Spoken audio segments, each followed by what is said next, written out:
Hello, hello, hello. Guess what? I got all the juicy details for ZDT versus Solomon. We'll start with the end, the main point. The motion to set aside on ZDT's part has hereby officially, forever, permanently, nothing can be done further, denied. That is set in stone. There's no more to do with the case. There's no more that Solomon has to do. He is in the clear. He has won. A lot of frivolous motions ZDT filed. And I will say this, something that was unexpected. Tony did participate in court. And it was fascinating because on the court list, the attorneys will be shown for both the petitioner as well as the respondent. There was no attorney printed for either the petitioner or the respondent. Two things could have happened. It is entirely possible that ZDT was not lying, that he used this lawyer, and that he spent $3,000 on the lawyer. It's entirely possible, and just to, in the name of truth, in the name of honesty, to give Tony some credit, it may very well be that he was using the $3,000 to utilize this attorney. Here's something that is also entirely possible. This might have been my fault, but that's okay because he lost anyway. It was funny to see.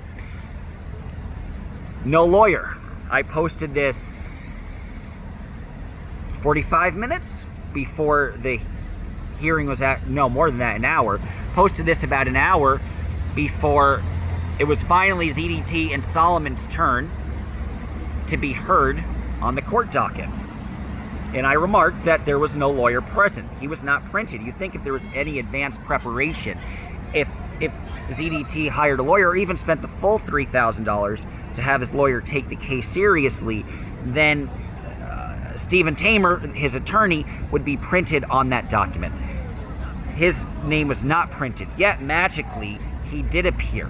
Is it entirely possible that Tony said within 1 hour, hey, quick, I'll pay you $500. I know we haven't been talking, but I'll pay you $500 to show up and make my case, because their case was very slapdash. And again, I'll get into the exact words, but the whole crux of the case, the whole thing that they were trying to do is they wanted further days to analyze the evidence, and they claim that Tony wasn't properly served and that Twitter didn't count, and they cited Archangel versus something. Guys, since I'm getting this out to you immediately, I don't have the time to research that previous case. If anybody wants to find it, to Archangel versus Sias or something, is, you know, you can't see the printed anything, so you're just listening for audio.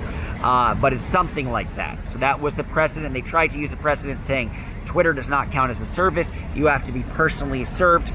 And Judge Melanie Ochoa took a 10-minute break to really give ZDT every opportunity he could so she could throw shit back at him once the opportunity is denied. But she examined it, and then she noticed a recent amendment that totally negates that and makes service applicable. So she noted that first, that I've never seen in court, she screamed at both the ZDT and Tamer. Timu Terry, whatever. She screams at both of them, ZDT for interrupting. She says, no, your counsel is speaking. If your counsel wants you to say something, your counsel will remark that he will say something. Otherwise, stop interrupting. She said that to ZDT. And then Tamer kept trying, and I got the exact transcripts, but Tamer kept trying to interrupt as well. And she said, stop, stop, stop! Like at the top of her lungs, just screaming at the dude. So she hates, I can tell, she hates them for pretty good reason. She's like, dude, she's like, guys, you had 3 previous hearings to show up at. You did not utilize or take advantage or show up or participate in those hearings. And her exact words were, the court supports participation and every opportunity allowed for the respondent to make their case. The court does not support gamesmanship, which is what you, Mr. D'Amato, are doing. So she accused, and she also said to ZDT, and all of the exact words, is that she is wasting the court's time. Some people are disappointed there's no arrest warrant, nothing like that. Judges want to, here's the thing, guys, if you want to deal well with the judge, the whole situation is keep it narrow, keep it narrow, keep it narrow. That's it. She doesn't want to deal with the rest of the stuff. ZDT's people said, well, people are trying to harass me. ZDT's attorney said that. She said, this is not relevant to the case. None of that's relevant to the case. So you want to win a case, don't add more stuff. Keep it limited. Keep it focused. And we're learning that with Danny, which I'll have a rundown. Saw a lot of that as well. So I kind of went back and forth. And guys, if you do want to donate, please consider donating. I have a Cash App, PayPal, and all that jazz. But you guys have been supportive in this last day or two, so I do appreciate that. So yeah, there's really nothing else that can be done. And I have no idea if Tony spent the $3,000 on the attorney, or maybe he spent a little $500 because he realized I was actually there, I was actually watching, and I had actual photo evidence that there was no attorney on the paper, on the schedule, on the docket for court. So take from that and what you will, and make your own analysis and make your own conclusions. I'm not making a conclusion one way or another. So always hard to write shorthand, so maybe it's never the exact words, but it's as close as I could get to it. So let's talk about that. And it's amazing. The lawyer showed up via Zoom, and ZDT, not his picture, but ZDT showed up Zoom via his grating, nauseating, vomit-inducing voice. So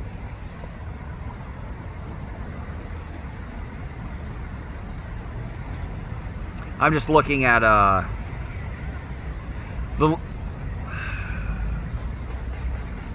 sorry guys, I'm just looking. All right, cool. So the lawyer says Mr. D'Amato is not evading attempted service. And then the judge says, well, it appears that Mr. D'Amato is evading service. Mr. Sassoon attempted service. The respondent has even given evidence that he is aware of this restraining order, and alternative service was granted. The lawyer says, yes, but in another case, an appeal was granted. That state legislator said personal service is actually mandated. Melanie Okoa, the judge, says, well, that sounds like with that, maybe there's a right for an alternative form of service. And the lawyer says, and also this was served through Twitter, but the lawyer tries to claim, but Tony blocked the Twitter account, meaning Tony never saw that service via Twitter from the professional process server, because the lawyer claimed that the server was an anti-Scientology protester, and that server, he knew the server was going to be in advance before any of this materialized. So smart. Wow. Really, got to believe that. And that he preemptively blocked the server and therefore never saw the server. I mean, I'm shocked. This is just like, it's like Veep, guys, that TV show. We're more incompetent than that. It was just like, I couldn't believe it. The lawyer I'll do a little courtroom sketch, but the lawyer reminds me of that Lionel Hutz from The Simpsons, except a lot less good looking. And Okoa says, so we were blocked. And Okoa says, that's not factual. A third party did serve him. So she said, what you're saying is not true. The lawyer says, well, the server is an anti-Scientologist. The server was blocked too. Sorry, I keep laughing, but I can't stop laughing after witnessing that shit show. And Okoa says, who was the process server who served him? And the ZDT interrupts. And he says, well, it's some woman who's been harassing me. And then she says, sir, it is your attorney who is speaking. So Tony tried to bark out, this woman's harassing me. And then Okoa shut him the fuck down, as he should be. It was nice to see like Tony just denigrated and effeminated and emasculated by this judge. It's beautiful. It's beautiful. And Okoa asked, but okay, so do you know the name of this server? Do you know if you block this server, Okoa says, you must know the name. Do you know the name of the server? So he says, well, I don't remember the name. And the lawyer says, well, he blocked that handle. He has never received the document. These people, says Mr. Tamer, these people are harassing my clients. I have videos. Okoa says, that's not relevant. This is to set the restraining order. This is about the petitioner and the respondent. Do you have an argument for that? The lawyer says, well, case precedent said he was never served. Okoa says, try to see when they took a break or not. Yeah, okay. So they're still going in the first part. We have evidence showing that D'Amato is well aware, and he chose not to participate. This is why we have this process. You can't see if you win or lose, and then decide then to participate and take your chances. That's not how court works. This is all Okoa talking. You're wasting resources. I don't see a mistake made on anybody's part, nor do I see any sort of lack of notice. And the attorney says, there's a point. Oh yeah, and then ZDT says, well, there's this a point I want to make. And then Okoa interrupts him again. It says, sir, you have counsel to make that point. Then she takes a brief recess to look at what else is happening in the court. It's just so much. Then court resumes. Okoa says, question. The question is, did Mr. D'Amato meet the standard to set aside this restraining order? He argues he was not actually served, and he claims he blocked the server. Elena, the mother of Solomon, talks, and she says, well, she's a process server. She's a professional process server, and Elena's very smart in denoting her experience, and she's been doing this. Elena gave the exact date for over 40 years, but Elena was like, she started in 1980, whatever. It was like she knew the history of her server. She was very good doing that. Not that she needed to, but good to strengthen the legitimacy and the credibility of the server, not some anti-Scientologist. So she came in with her knowledge. And Elena also notes, and ZDT, Elena tells the judge, the mother of Solomon tells the judge, and here's a quote from Tony. Under certain terms, I will 100% move away if they actually serve me. And Okoa says, and you hired the server. And Elena says, yes, I have screenshots saying the restraining order means nothing. Screenshots from RO. And then she presents into evidence a picture. So she's like, how many times are you going to kill yourself? That's why I didn't think he was going to show up, because I thought this was a shame from the beginning that you wouldn't actually try, because you're fine, because it was so stupid. It was so dumb. But yeah, somehow they still try. So they show this picture of ZDT displaying his restraining order. That kind of means you're aware, idiot, stupid. It's just madness. Pure madness. And the lawyer says, wait, we're showing... The lawyer, so this screenshot showed, and then Tabor says, wait, we're showing something in evidence we weren't aware about? They never got the opportunity to talk about the evidence, guys. And then Okoa says, well, you chose not to participate in the previous 3 hearings, of which you had 3 opportunities to understand what the evidence would be and to refute it. You didn't take that opportunity.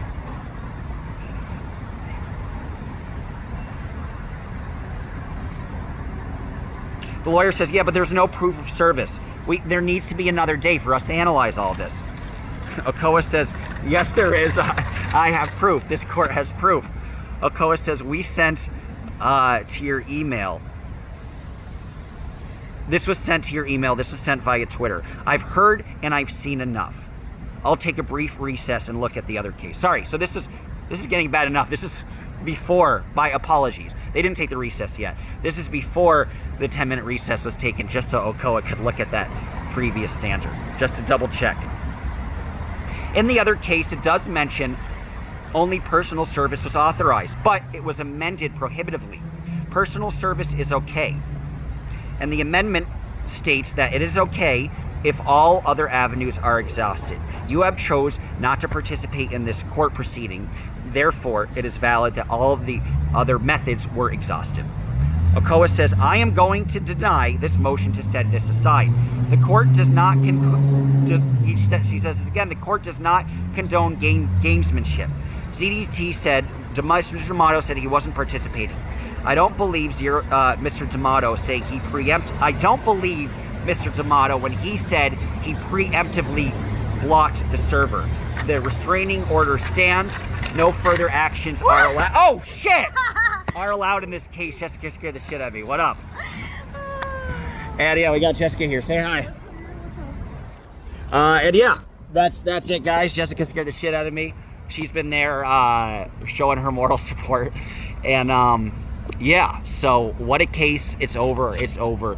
I don't know how Tony's going to try. There's no motions he could get on the docket. He got lucky that it is his legal right to get these various motions on the docket. But other than that, there's not much else that could happen. So I'll do some little courtroom sketches for you. And some stuff happened. Danny was on the stand. I ran around like a headless chicken, going from one hearing to the other, trying to figure out, okay, what could I miss? What do I have to stay for? And I was able to time it on the exact moment that Solomon came back on. So I saw all of Solomon's stuff and maybe about 50% of Danny's stuff. But the juicy stuff is going to be in part 2. So I'll have a totally separate video that is just about Danny. But thank you guys all for the support.